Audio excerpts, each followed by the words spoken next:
Goeiemôre en weer eens baie welkom hier saam met ons by ons oggendoordenkings tyd. Ons kyk na die praktiese beginsels van om jou drome waar te maak, né? Die 7 fases.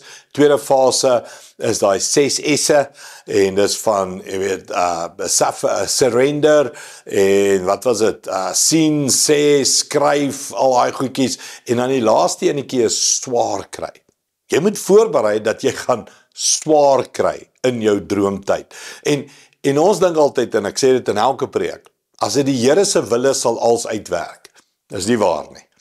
As dit die Here se wil is daar 'n vyand teen dit.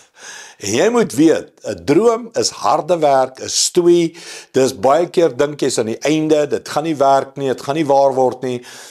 Die Here se pad is 'n avontuur. Dis nie 'n lekker easy ride op 'n lekker comfortable stoel nie.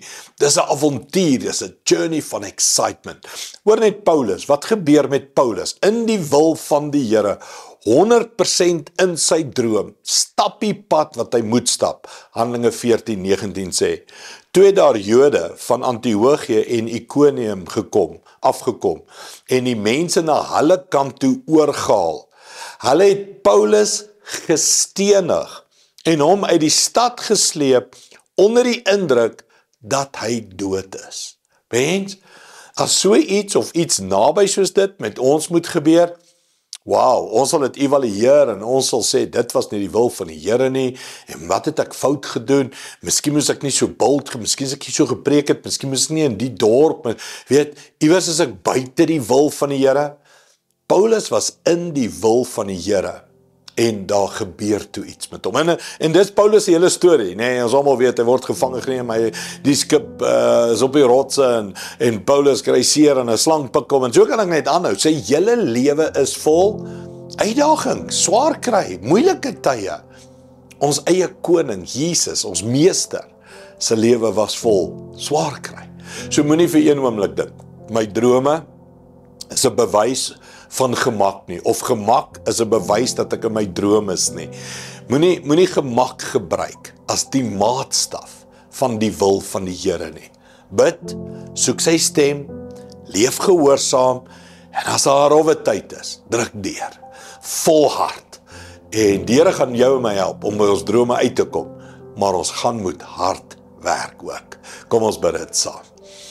Hemelse Vader, ek wonder hoeveel goeie, goedbedoelende Christene het al halfpad opgehou met 'n droom, omdat dit begin moeilik raak het, omdat mense begin skinder het, omdat mense teen hulle gedraai het. Wat het gebeur hier met Paulus? Mense is oorgehaal en het teen hom gedraai. O Here, dit maak so seer wanneer dit gebeur.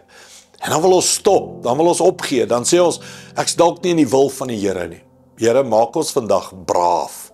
Maak ons sterk, geef ons deursettingsvermoë, Here, maak ons courageous leaders, Here, mense wat deur swaar kry en teenkanting en vervolging en al hierdie goed deur kan werk en sê, ek leef wat God gesê het ek moet leef. Maak elke persoon bold vandag vir hulle drome, hulle besluite, vir U, vir Jesus en die koninkryk.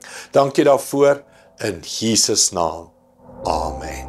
Dankie liewe vriende, sien jou weer môre. Trots geborg deur Evergreen Turf.